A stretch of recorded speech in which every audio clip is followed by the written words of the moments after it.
Olá, muito boa noite para você. Seja bem-vindo ao JL2 desta quinta-feira, dia 9 de janeiro. Vamos agora às principais notícias do dia. A Polícia Civil investiga 2 homicídios registrados hoje em Belém, no meio da rua, em plena luz do dia. É preso em Balneário Camboriú, em Santa Catarina, o empresário paraense suspeito de aplicar golpes com pacotes de turismo. A Prefeitura de Ananindeua intensifica a fiscalização em pontos de venda de açaí.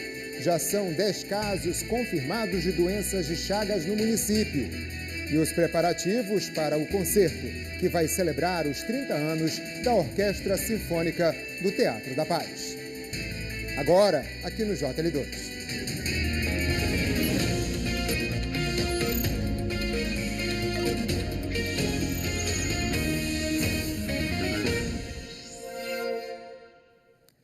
A Polícia Civil investiga 2 homicídios ocorridos nesta quinta-feira em Belém.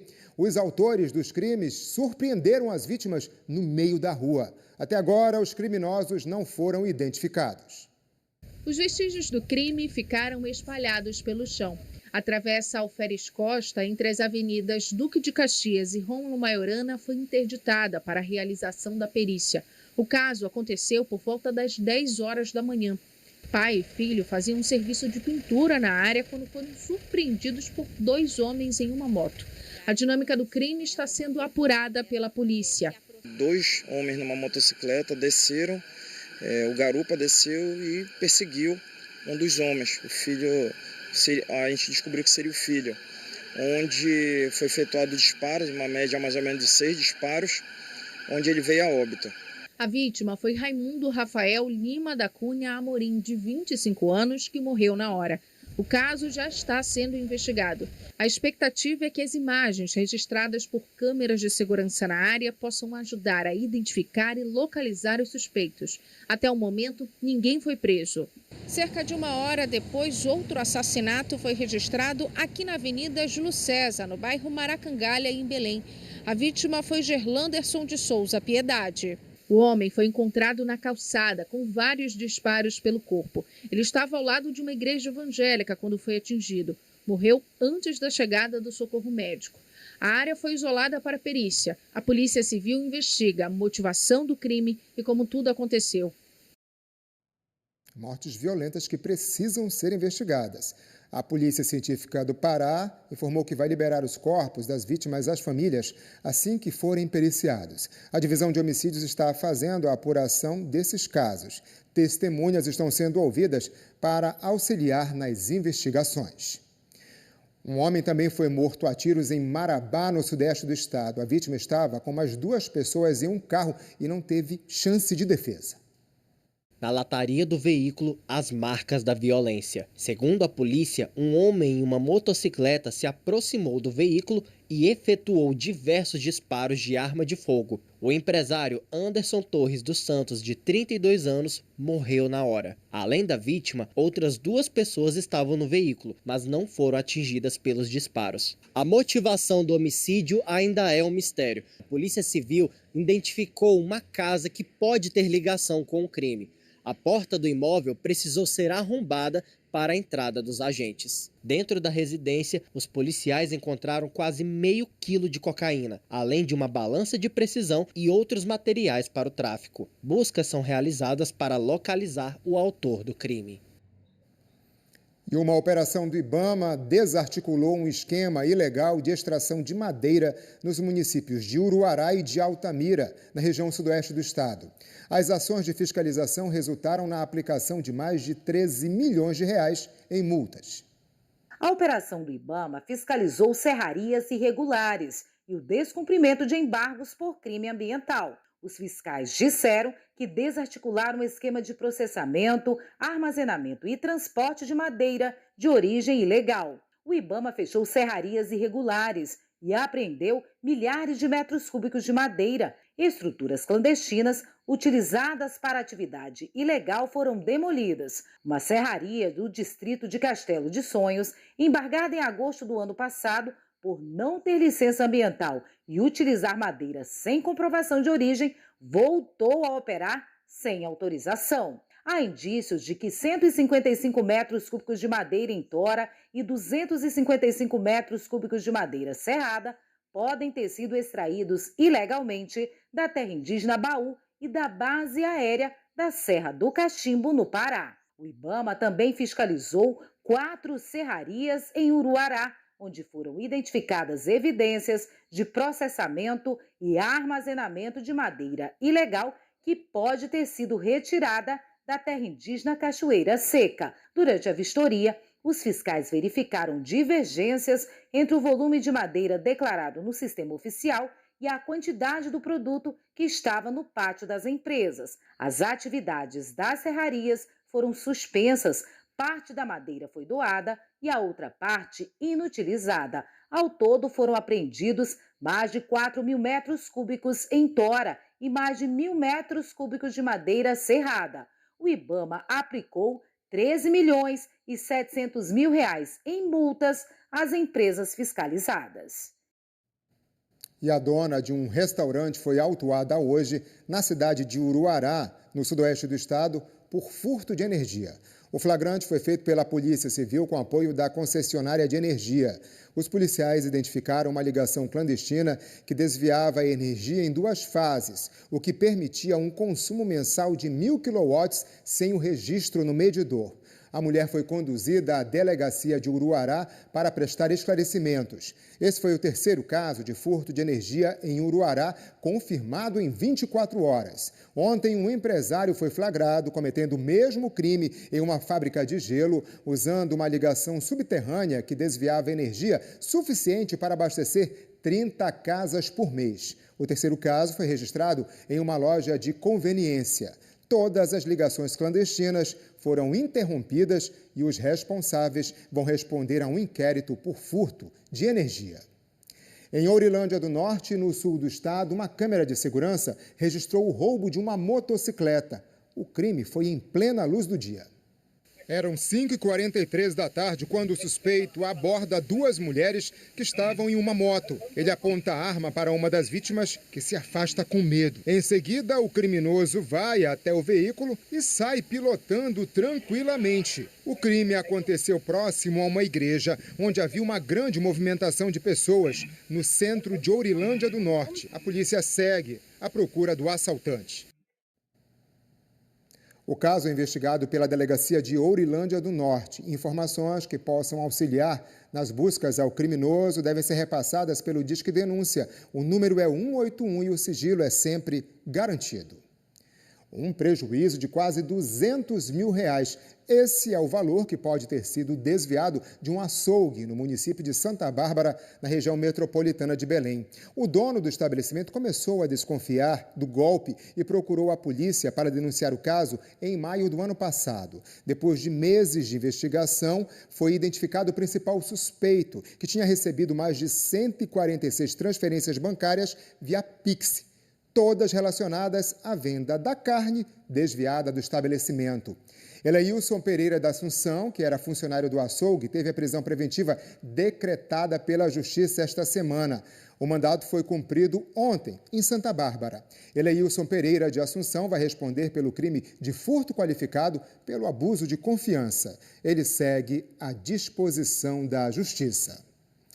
A Prefeitura de Ananindeua realizou hoje uma fiscalização em pontos de venda de açaí no município. A medida foi tomada depois dos casos de doenças de Chagas registrados lá no município. A Amanda Pinheiro está aqui e traz mais detalhes para a gente sobre essa ação.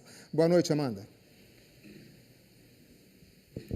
Boa noite, João. Boa noite a todos que nos assistem. A ação integrada de fiscalização da Prefeitura de Ananindeua, da Secretaria de Saúde de Ananindeua, tem o objetivo de intensificar as ações para promover a segurança alimentar e também a saúde da população de Ananindeua. Essa fiscalização ocorreu hoje em diferentes pontos localizados na cidade de Nova 6, pontos de venda de açaí.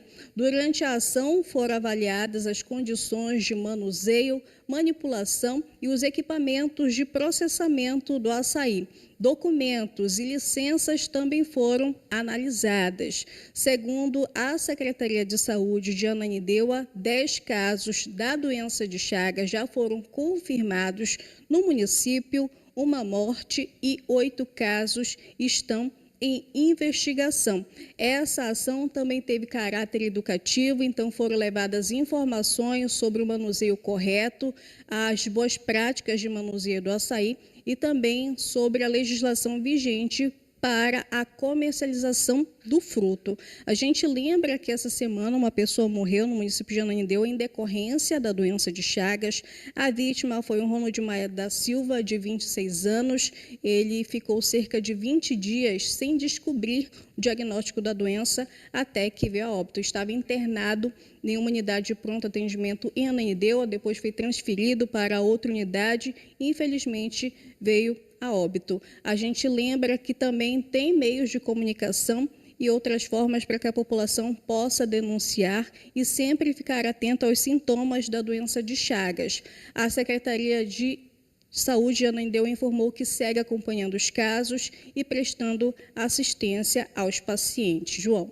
Muito obrigado, Amanda. De acordo com a Secretaria de Saúde de Ananindeua, essas ações de fiscalização são frequentemente realizadas. É importante que isso aconteça mesmo para garantir a qualidade do produto oferecido à população. Obrigado. E a gente quer saber a sua opinião sobre as notícias do dia. É só pegar o seu celular e apontar aqui para esse QR Code que está agora aí na sua tela ou cadastrar o número do nosso WhatsApp aí no seu telefone, é o 999430001. Aí é só mandar a sua mensagem que logo mais ela pode ser lida aqui no JL2. E olha, a DOCA vai ser interditada totalmente na noite de hoje para uma troca de tubulação da rede de esgoto. Segundo os operários, o serviço deve durar até amanhã.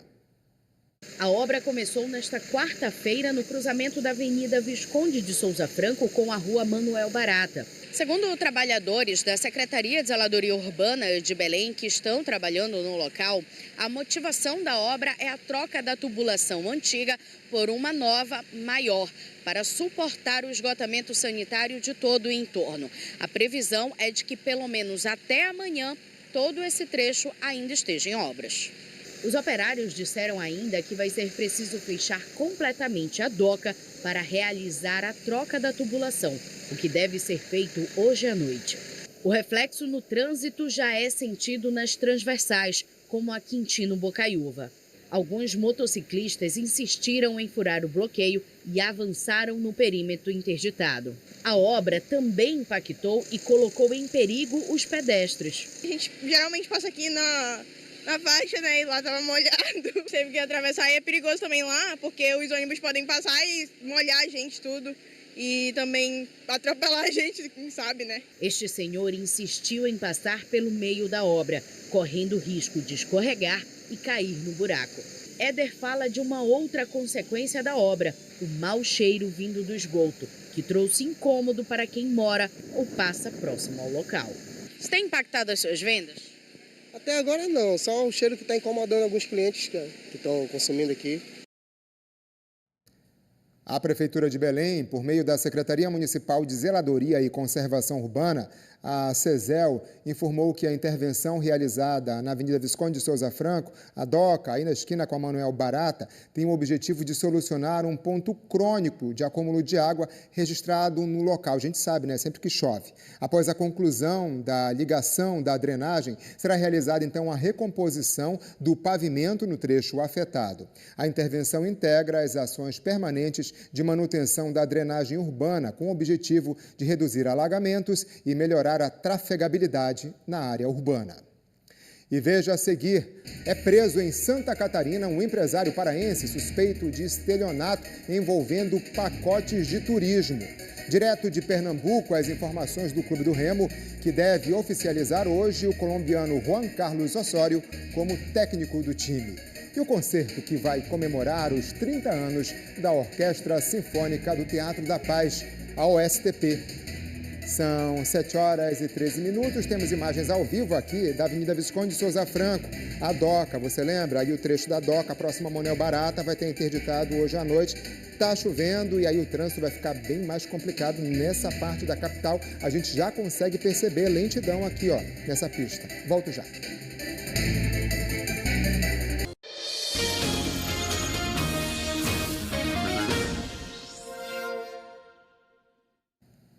A reforma do Estatuto do Magistério é motivo de protesto por profissionais da educação em Belém.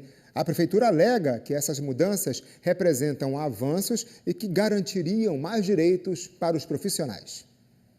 De um lado, a Secretaria Municipal de Educação alega que a reforma do Estatuto do Magistério traz avanços para os servidores e a garantia de um salário maior e segurança nas gratificações. Que não tem perda salarial para ninguém. Isso é fake news. A segunda é que a gente cria uma série de gratificações para poder organizar melhor a rede e dar mais oportunidade para que os profissionais da rede estejam em escolas mais complexas, estejam trabalhando como profissionais formadores, deem curso para outros professores. Do outro lado, profissionais da educação que contestam a reforma. Segundo o Sintep, o novo estatuto retira direitos como licença-prêmio, auxílio funeral, reduz férias, além de extinguir conceitos como gestão democrática. Porque a nova proposta não prevê reajuste de salário. Ela pega todas as gratificações que existem, como a de escolaridade, e incorpora no vencimento sem reajustar. Isso não é reajuste. Isso é diminuição. Em dezembro, o novo Estatuto do Magistério foi aprovado em sessão extraordinária da Câmara Municipal de Belém. Antes da abertura da sessão, servidores do município protestaram contra mudanças no ordenamento jurídico que rege o funcionalismo público municipal. Enquanto o sindicato alega que não houve diálogo com os servidores, a prefeitura contesta. Eu reuni com o sindicato mais 10 vezes em 2025. Diversas vezes. Inclusive, eles viram muito do que a gente publicou na lei, foi apresentado para eles. Um grave acidente foi registrado hoje na Avenida Centenário, em Belém. Uma câmera de monitoramento flagrou quando a motociclista foi atingida por um carro que fez a conversão no retorno próximo à Avenida Augusto Montenegro, no bairro do Mangueirão. Você está vendo aí. A vítima foi arremessada por alguns metros. Ela foi socorrida e encaminhada para atendimento médico. Até o momento, não há informações sobre o estado de saúde dela. A delegacia do Bengui apura as circunstâncias do acidente. Equipes atuam para localizar o motorista envolvido, que já teria sido identificado. Um empresário paraense foi preso hoje em Balneário Camboriú, em Santa Catarina. A gente vai falar aqui com a Juliana Alvarez, que traz mais detalhes desse caso para a gente. Ele é acusado de envolvimento em golpes em várias partes do Brasil, né, Juliana? Boa noite. Boa noite, João. Boa noite a todos que nos acompanham. Ele é acusado de estelionato em várias partes do país, como o João falou. Fernando Sampaio de Souza e Silva, de 36 anos, foi preso em um prédio de luxo em Balneário Camboriú, em Santa Catarina, enquanto aproveitava as férias de verão com a família. O empresário, como a gente já disse, ele é investigado por estelionato e estava foragido. Ele responde a mais de 600 processos em vários lugares do país, tem queixas contra ele em São Paulo, na Bahia, no Rio de Janeiro e também aqui no Pará. Ele tem uma empresa de turismo esportivo e comercializava pacotes de viagens para jogos e corridas no Brasil e no exterior. De acordo com a Polícia Civil de São Paulo, Fernando Sampaio de Souza Silva causou um prejuízo de mais de R$1 milhão a uma empresa paulista. Na Bahia, uma agência de turismo cobra quase R$6 milhões do empresário. O mandado de prisão foi cumprido a pedido aqui da Justiça do Pará. E nós conseguimos conversar com a delegada de Balneário Camboriú, que foi a responsável por essa prisão. Olha só. É uma prisão preventiva, então vai depender do Poder Judiciário do Estado do Pará na manutenção dessa prisão preventiva. Se for mantido, ele deve ser encaminhado para o estado da expedição do mandado de prisão, que é o Pará, já que constam informações de que em vários estados, várias pessoas teriam sido vítimas da empresa e não em nome dele. Essas queixas são relacionadas principalmente a eventos esportivos, como a gente falou.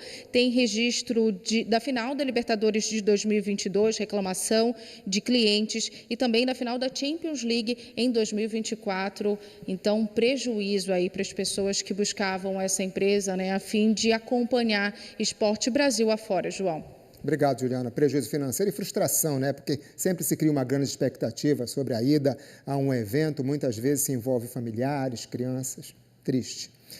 E olha, a gente tem uma informação aqui para você importante no G1 Pará. Você que está em dúvida sobre o aniversário de Belém, aniversário da capital, a Prefeitura decreta ponto facultativo no dia 12 de janeiro, a próxima segunda-feira. O que é que isso significa? Olha só, na próxima segunda, Belém vai fazer 410 anos e a Prefeitura decretou esse ponto facultativo na administração pública direta e indireta. Então, com o decreto de ponto facultativo no dia 12, os órgãos e entidades municipais param os serviços na sexta-feira, dia 9, e só retornam no dia 13, na terça-feira. A exceção são os serviços considerados essenciais, esses aí devem funcionar normalmente. Aqui a gente tem, olha só, quais são os serviços essenciais de interesse público, como arrecadação, saúde, segurança, defesa social, mobilidade urbana, coleta de lixo, limpeza urbana, varrição, assim como outros. Então, com relação aos órgãos municipais, é facultado. Fique atento, se você vai precisar de algum dos serviços oferecidos pela Prefeitura, verifique se está nessa lista aqui de serviços essenciais para não dar viagem em vão na segunda-feira. Mais detalhes, dá uma passadinha lá no G1 Pará. E um golfinho foi encontrado morto numa das praias de Colares, nordeste do estado. O animal foi achado por moradores nesta quinta-feira na faixa de areia da praia do Maitá, que fica em frente à cidade. Tratava-se de uma fêmea com 1,98 m e que apresentava marcas de ferimentos. A Defesa Civil do município foi acionada e acompanha o caso. Como a praia onde o golfinho foi encontrado fica próximo à área de estudos e pesquisas do curso de Engenharia de Pesca da UFRA, há possibilidade de que esse animal seja utilizado para fins de estudos. A Secretaria de Estado de Meio Ambiente, Clima e Sustentabilidade informou que não foi notificada desse caso. Durante as férias, o consumo de energia elétrica aumenta. É quando as crianças passam mais tempo em casa, em frente à TV, celulares ou videogames. Mas pequenas mudanças de hábito podem evitar desperdícios e reduzir o valor da conta de luz. Com as férias escolares, a rotina dentro de casa muda. As crianças passam mais tempo em frente às telas. Os aparelhos ficam ligados por mais horas. E junto com isso vem uma preocupação que pesa no bolso: a conta de energia no fim do mês. Na casa da Ana Cristina, a mudança no consumo é perceptível. No ventilador, que é mais consumido, né?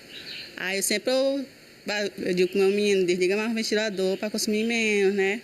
Aí sempre ele desliga quando eu mando. Aí ele vai praticando, né, o que eu vou ensinando para ele em casa. Para tentar economizar energia neste período do ano, ela tenta estabelecer algumas regras. 1 hora para o celular, para a TV, para o ventilador também, e mais a geladeira, né, consumir assim, de ficar abrindo toda hora, abre menos também. Durante as férias, o desafio das famílias é equilibrar o lazer das crianças com o consumo consciente de energia. E a boa notícia é que economizar não significa abrir mão do conforto, mas usar os aparelhos de forma mais moderada. Especialistas alertam que o uso de benjamins e tomadas com extensões sobrecarrega a rede elétrica.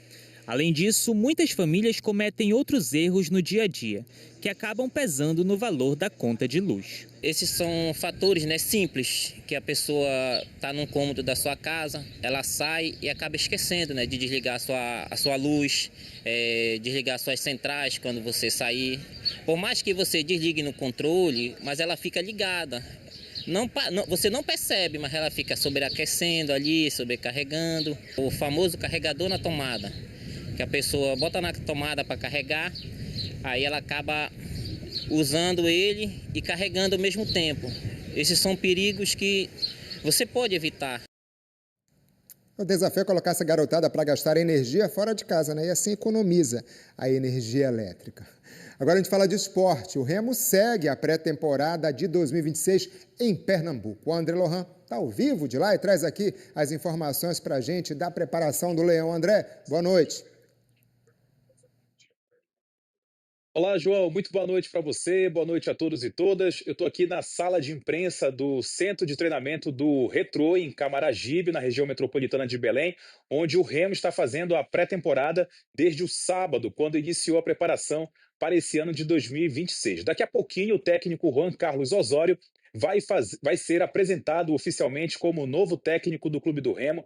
Lembrando que Osório foi anunciado no dia 18 de dezembro como técnico azulino e tem um currículo, um longo currículo com experiência no futebol internacional. Osório já passou pelo futebol brasileiro em 2015, quando foi técnico do São Paulo, mas depois deixou a equipe paulista para assumir a seleção mexicana e comandou a equipe do México na Copa do Mundo da Rússia de 2018. A segunda passagem dele pelo futebol brasileiro foi com o Atlético Paranaense recentemente em 2024. Os últimos trabalhos dele foram no futebol mexicano, quando comandou por 2 temporadas o Tijuana do México. Bom, hoje teve treino à tarde no CT do Retrô. Osório comandou esse treino e quem fez um pronunciamento foi o executivo de futebol do clube, Marcos Braz. Ele desembarcou ontem à noite no Recife e agora assume a chefia da delegação azulina aqui no estado de Pernambuco. Vamos ver o que ele falou sobre o estilo, o perfil dos jogadores que o Remo está contratando no mercado. Jogadores que não têm vínculo com clubes ou vêm por empréstimo. Vamos ver. A gente, antes de começar a fazer as contratações, a gente traçou um pouquinho as características que a gente entendia que seria o melhor tipo de contratação do Remo para que suportasse a temporada de 2026. E dentro dessas características, nós vemos fazendo as contratações, como a parte de idade, a parte de estatura, modo de jogar, a minutagem. Em alguns momentos a gente analisou, em outros não. A gente precisou fazer algumas tomadas de risco para aumentar o nível dessa contratação. O que eu posso te falar é que todos os jogadores que não estão vindo com o Remo pagando a aquisição de transferência. Tudo que está vindo são ajustes dentro do mercado para que a gente possa comprometer a parte financeira somente do ano de 2026. É isso, João. A gente segue acompanhando então a pré-temporada do Remo. A cobertura completa da apresentação de Osório você confere amanhã no Bom Dia Pará e também no Globo Esporte. Eu volto com você. Obrigado, André. Bom trabalho para você em terras pernambucanas. E a Orquestra Sinfônica do Teatro da Paz completa 30 anos de criação. Para celebrar essa data, uma apresentação com nomes como Fafá de Belém, o coro Carlos Gomes e a solista Adriana Zulay está sendo preparado. O concerto integra a programação do Preamar Cabano, promovido pela Secretaria de Estado de Cultura.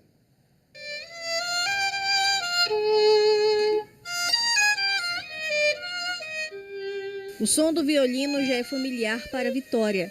Ela aprendeu a tocar o instrumento aos 4 anos de idade e há 1 ano faz parte da Orquestra Sinfônica do Teatro da Paz. Uma realização muito grande, né? Porque eu estudo desde os 4 anos. Minha família é de músicos, então os meus pais, olha filha, a orquestra, meus professores também.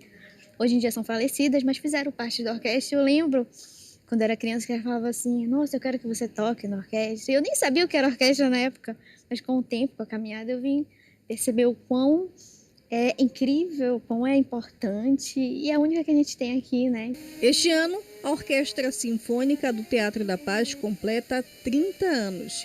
E nada melhor do que celebrar essas 3 décadas com arte, música e a memória no palco do Teatro da Paz. Essa é a minha 16ª temporada.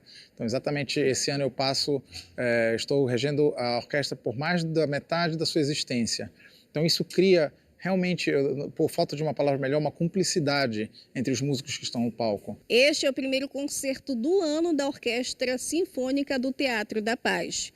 Para esta temporada, a expectativa é celebrar a pluralidade da música amazônica. O repertório é todo dedicado à música paraense. Então existem composições contemporâneas paraenses, 2 compositores pelo menos que são compositores de música, digamos, de concerto, né? Cibele Donza e Tinoco Costa. E, depois disso, um repertório todo dedicado à música paraense popular. O concerto integra a programação do Preamar Cabano, promovido pela Secretaria de Cultura, Secult. A apresentação contará com a participação especial da cantora paraense Fafá de Belém. Eu abri o ano em Belém, no aniversário da cidade, cantando autores paraenses e algumas coisas do meu repertório que não são de autores paraenses, mas basicamente autores paraenses.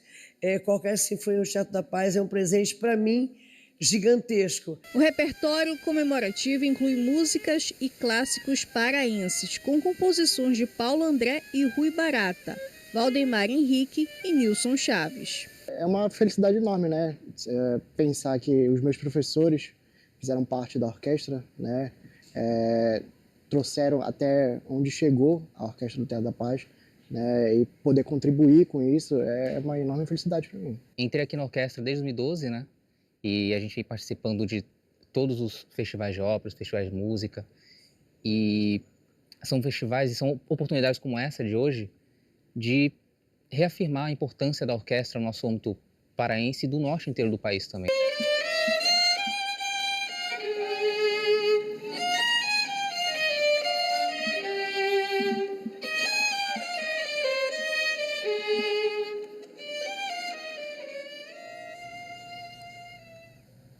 Foi assim, né? E uma orquestra à altura do Teatro da Paz. Parabéns ao STP.